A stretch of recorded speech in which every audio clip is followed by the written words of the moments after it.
Oh, my stomach is growling. I did not eat here. I only had coffee. Same. Coffee and water. At least I'm having water. Coffee, water. Ha! It's like I have my coffee.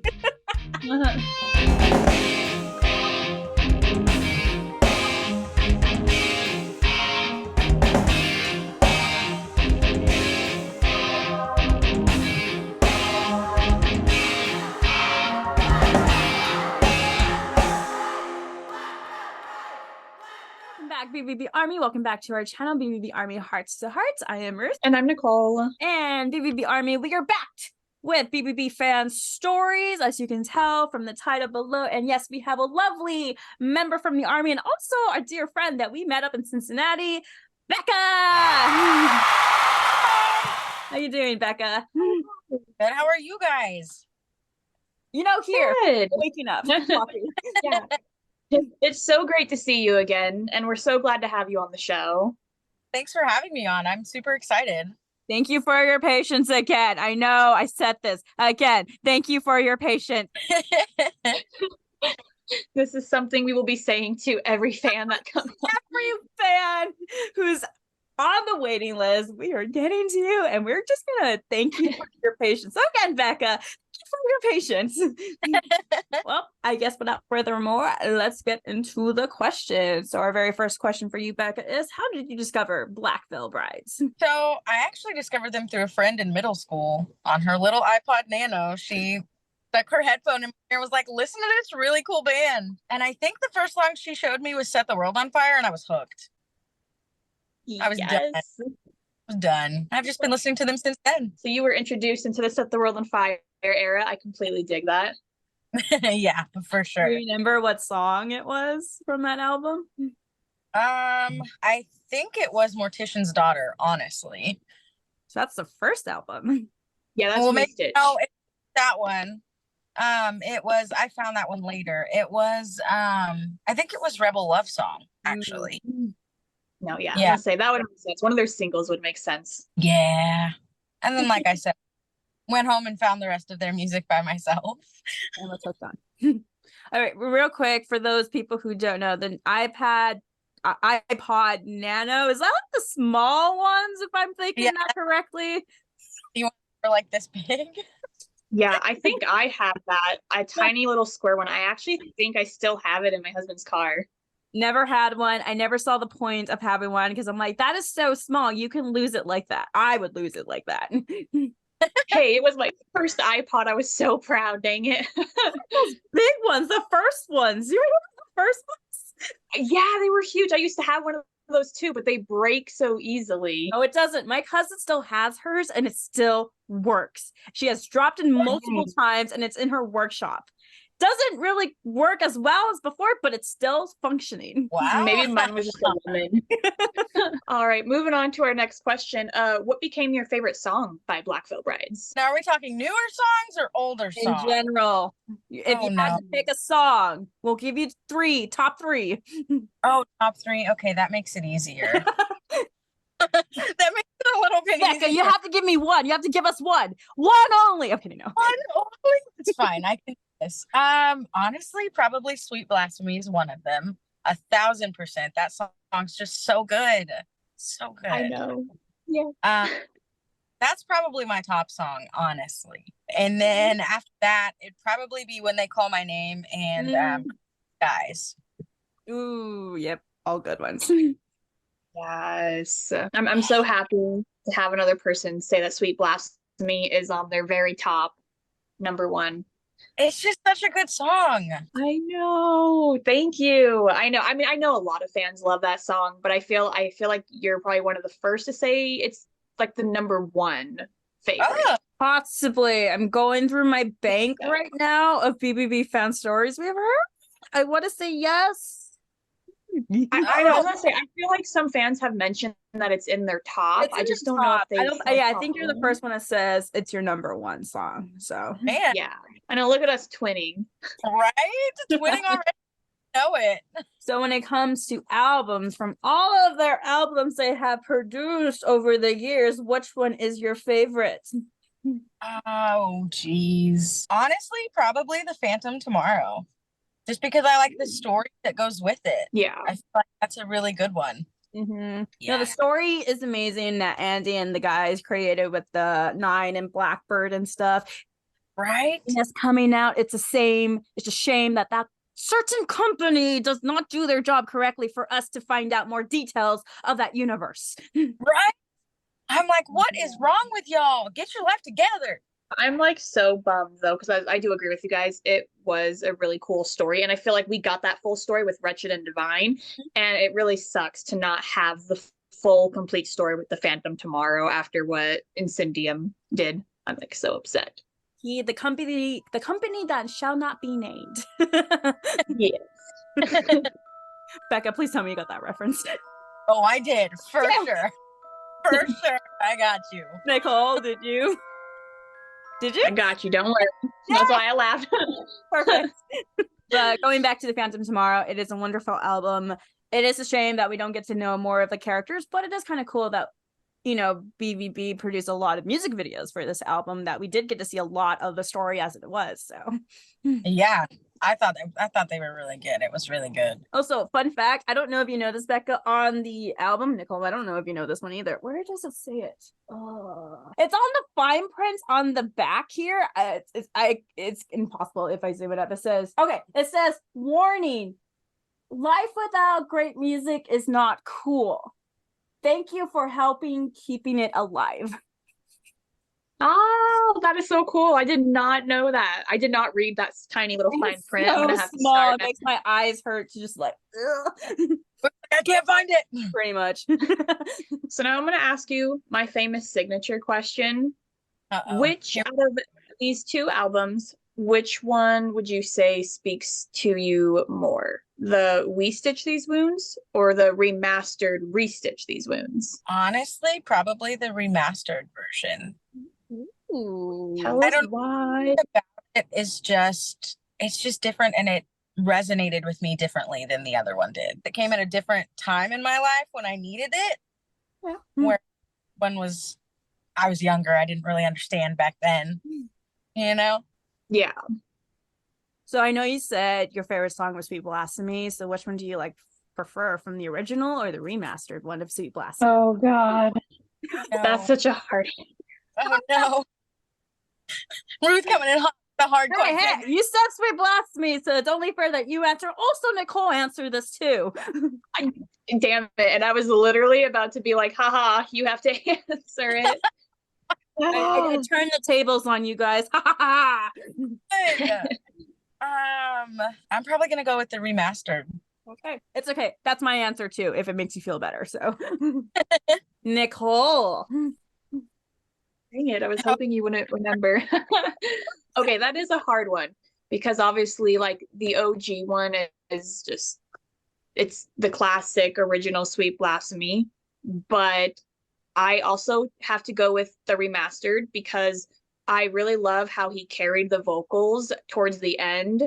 And I wish he did that with like the full song, but even just to get that special treat for just the end was absolutely beautiful. And I think that's the way it was meant to be sung the whole time. Right? I would agree with that. Completely agree.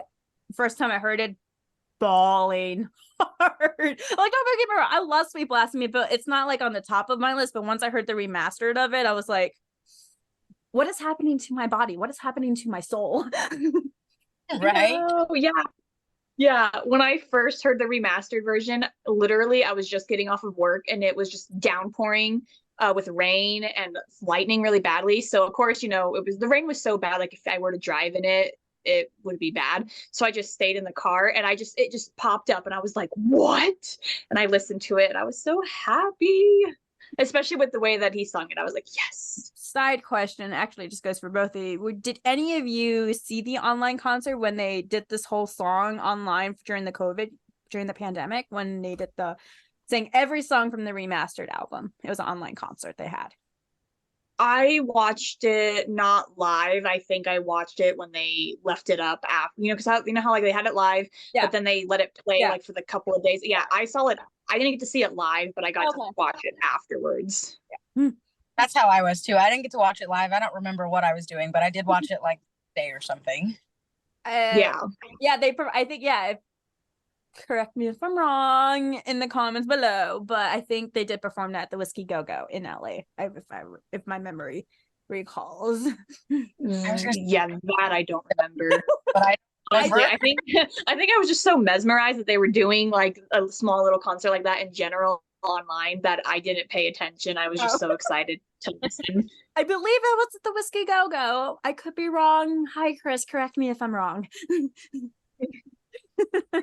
What is your favorite memory with Blackfoot Brides? This can be in person or something online. Honestly, I've never actually got to meet them before, but I would probably say the concert in Cincinnati, just because we were right there up front, and I just thought it was really cool to be right there and get to see them that close. I feel like that was a really good memory. And obviously I got to meet all of you guys. So I do remember when you came in the venue, you were just like this little like giddy butterfly, because I think you were just so excited to see them, and I was just like, my heart melted, like, oh.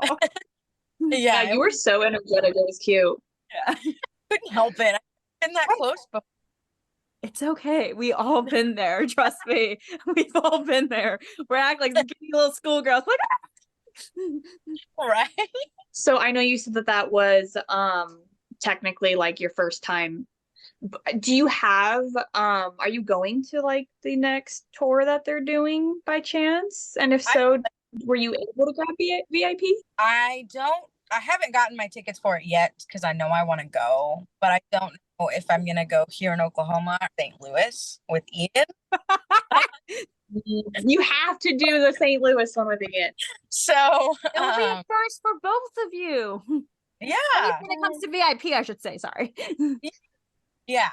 So yeah, if VIP is still available there, I'm probably gonna try to do that because I have wanted to meet them, obviously, since I was like 13 years old. So Oh, well, I hope you get that chance. I really hope that you get to go with Ian, if not even by yourself in Oklahoma or with another friend. Yeah, it's pretty much just Ian though that lives closest. Hey, if you go to a concert by yourself, because usually you'll meet someone there that you'll just vibe off with, and then who knows, you might become a concert buddy. So that's true. Mm-hmm. We'll see, but I plan on going to their tour for sure. Awesome. Yeah, that's cool. Good to know. So the next question that we have for you, we know that it can be a pretty big one, so please feel free to take your time. Do not rush. But how has Blackfoot Brides impacted your life? So first and foremost, obviously, I got to meet all of you guys, and I got a bunch of new friends from all over. But I also feel like that not just the boys, but the community that comes with being a fan of Black Veil Brides is really cool. And they're all super supportive.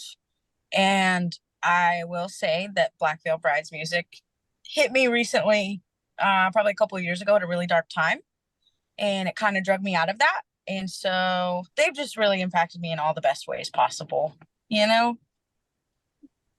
It is good that BVB and their music and just them in general were there for you in your dark times. And I'm hoping they helped you during those dark times that you went through and everything, and are still helping you till this day, because they definitely helped me till this day too. Right. I was going to say, they're still getting me through everything. I think every Black Veil Bride fan in this army, in this fandom and stuff, in this community, or as Ian says, family, that BVB is always changing their lives in little ways. They're still impacting them no matter what they do. If it's something very little or something very big, BVB, no matter what they do, they're still doing something to our lives. So yeah. And I was literally going to say too, I think like one thing that like all of us fans have in common, especially when it comes to Black Veil Brides, is that they were able to pull each and every one of us out from the darkness. Mm-hmm. About their music the most is that it just has the ability to do that, you know? It's so cool.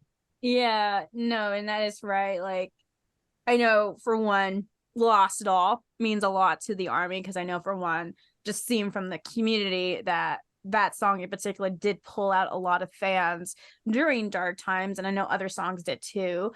It's just, I don't know, it's just how Andy's mind works, and then working with the other guys and stuff and producing it, like I'm trying to remember Andy's exact words when we had him on, when we did ask him about Lost It All. I've always been the proudest of that song. And I think lyrically, I had always wanted to touch on the concept that, we have, and this was kind of the beginning of the kind of self-helpy kind of thing of, the it's okay to not be okay type of thing and all that kind of stuff.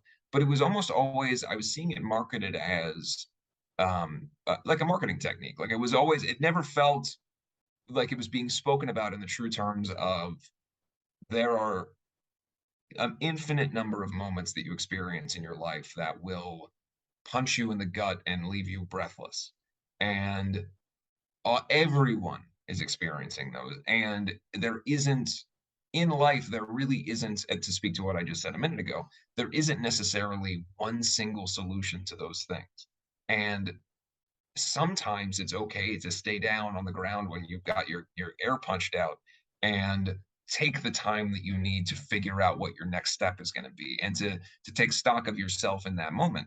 And I really wanted to be able to convey that lyrically in a song. But he did say he wanted to have something like that for the Army to get him through the dark times. So it was a much needed song, to be honest.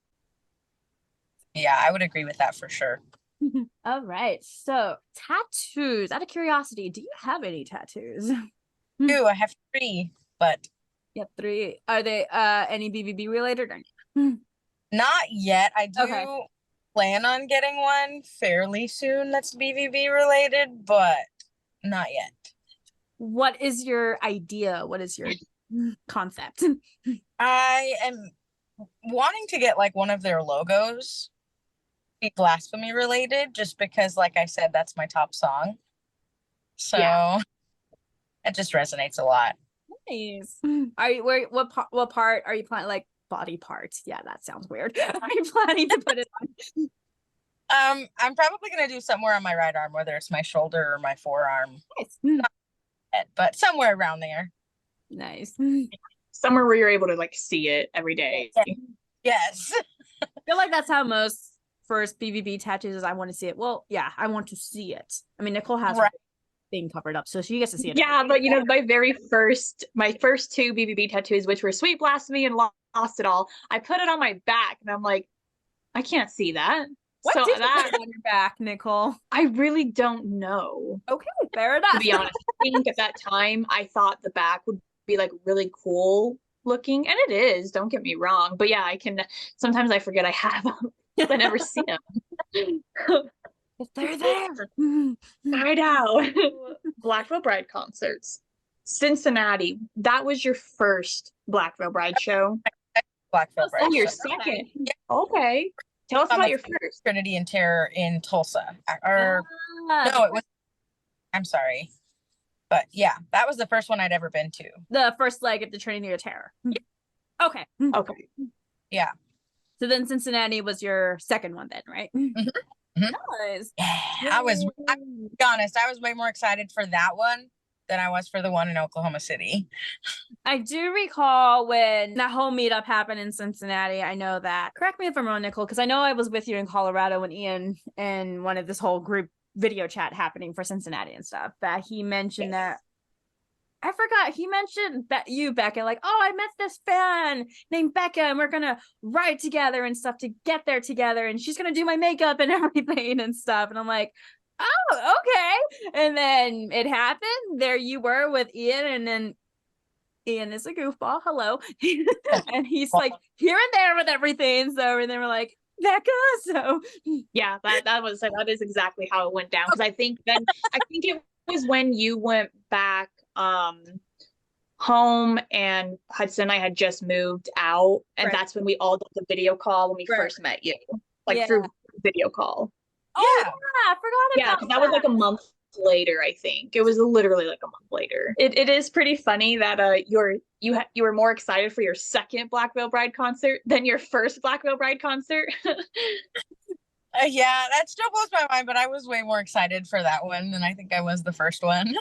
I do remember you were so giddy, and I also remember that you were a fan of Chevy, and she was out there, and Ian helped you talk to her and meet her and stuff. So Yeah, Chevy is awesome. Mm-hmm. I just love how wild you were while we were all up front at barricade. Like I swear, like Ian's loud. We all know that. But like you were just so energetic and like having the time of your life. Like we could just hear you laughing and just having fun back there. It was pretty great, to be honest.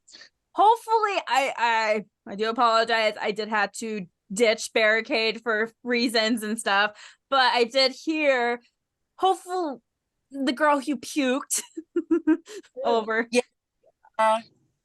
She didn't puke on me. She actually puked on Jasmine. I know. I understand. Even still, like being around that premises, though, I'm like, I didn't know it happened. I thought it was okay. I did that it happened, and Jasmine turned around and was like, she just puked in my hair. Oh, I'm so sorry. No, it was the hair. I thought it was like the chest or arm or leg or something or foot. Maybe it was her feet. It wasn't her hair, but I don't really remember. I just remember her saying she just puked on me, and I was like, I'm gonna look at her right now. Just out of curiosity, because I know Nicole joined me up in the balcony when BVB was performing. You were still up in barricade. Were you able to get closer when BVB was performing, or were you kind of somewhat in the same spot? I was a little bit closer. I think I was right behind Cassidy, actually. Nice. That's pretty close. Yeah, you were close then. Literally. Yeah. Further away for Ice 9, just because I needed space and I needed to breathe, and I couldn't feel that up there. So I got further away, but then I got back up front as their set was ending, and then I was right there for BVB, which I was super thankful for.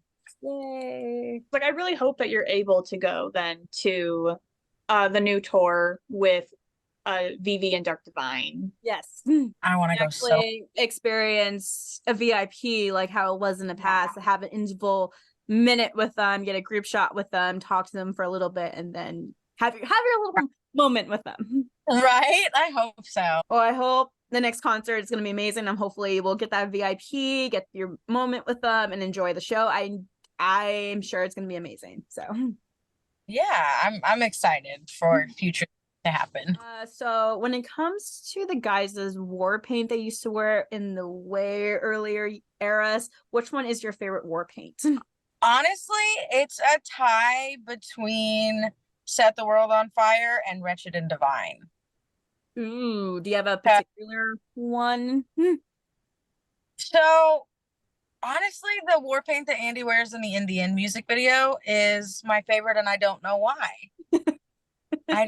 I just like it a lot. It's different. I do like that they still have their war paint, but just in a different way when the Wretched and Divine era came out compared to like, hello, Set the World on Fire, glam rock and everything. Like, yeah, I feel like Wretched and Divine was very like Mad Max war paint. Mm-hmm. Yeah, I would agree with that. Very subtle, but it was still there. Yeah, basically like post-apocalyptic. You don't have any more of that black, so you have to use what you have. Yeah, somehow Andy still has that white line using something. Right. So I feel like I may have a hunch, but I could be wrong. Out of all the Black Veil Bride eras, which one is your favorite? So many tough questions. You can thank Cassidy for that question. Mm-hmm. Oh geez. Pick an era to live in. Which one would it be? Honestly, probably the Wretched and Divine. Well, okay. So yeah, my hunch was off. I'm kind of close. I was thinking you were gonna pick Set the World on Fire, but hey, Wretched and Divine, the Wild Ones era. Mwah. That's a great era to pick. Yeah, it's just so good. No, it is. It's the most popular. I would live there, still in the hunt for a Legion of Black Mask. You'll find it. I'm believing you're gonna find it. Well, there was one on eBay, but they were like selling it for $400 or something. I'm like, oh. You're like, I don't know about that, guys. I'm just like, I love BVB, but that's more than a concert ticket. Yeah, but I'm still in a hunt. I'm just like low-key like looking up research like how to create a mold using Nicole's mask. Need resin. Right. So how has been your experience with the BVB Army? I know you kind of touched base a little bit on this, but overall, good experience with the Army. Oh yeah, for sure. Which I'll be honest, the first time I really had an experience was when I met you guys. Before that, I hadn't really met anybody other than Ian, obviously, and again, when I met you guys. So it was really great. And the BVB Army is so welcoming and so accepting of everything, and I love that. It's amazing. Well, I'm glad that so far you've been having good experiences with the Army, and the first meetup in Cincinnati. I think that was huge for everyone just to meet up, and especially after the day after the concert, having lunch with Chris and stuff, and having that little tour of Cincinnati too.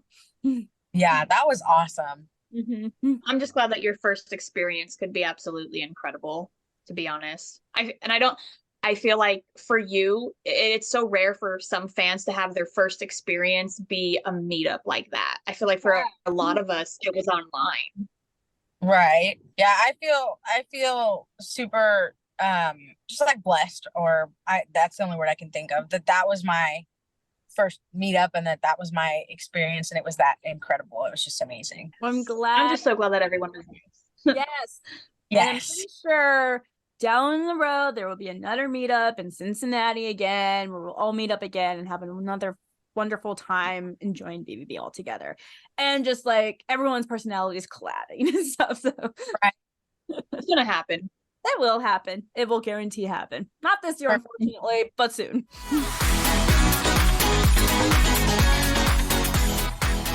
All right, BVB Army. For this fan shout out actually goes to a wonderful fan that we had on a couple months ago. I can't remember what quite month we had, but we had her on just for her to share her BVB story. This fan shout out goes to the one and only Kailie from Canada. Hi, hope you're doing well. I want to shout you out because not only were you such an amazing fan to get to know you, just hearing your story and how passionate and loyal you are to BVB. Clearly, we saw it. Other fans saw it too, but for the fans and anyone who's watching, here's a fun fact: she recently got engaged. So congratulations, Kailie. I hope you and your now fiance, are going to enjoy this new chapter you're going to start in your life. So again, congratulations. I wish nothing for the best for both of you, and honestly, I'm just hoping to just see all the exciting things you're doing. I know you had a recent art exhibit with your photographs and stuff. They look amazing. I hope that goes well for you and you continue on with that passion and everything else that's happening in your life in this new chapter. So again, fan shout out goes to you, Kailie. Thank you, Becca, so much for coming on and sharing your story. Ruth and I really appreciate it. And we appreciate your patience as well. Once again, we can never stop saying that enough. For any fans that would like to go ahead and give her a follow, all her social media links are going to be down in the description below.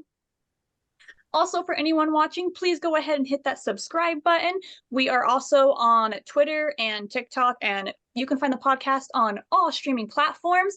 Also, please note this is our 97th episode. We are getting very close to our 100th episode here. Stay tuned. So we are working on our 100th, which is crazy to think about, honestly. So I know, it's insane that we're already so close, to be honest. It's awesome. 2 years. What? This is insane. We've been doing this for almost 2 years, you guys. What? Wow. We will see you next week on our 98th episode, you guys. Yes. Bye, guys.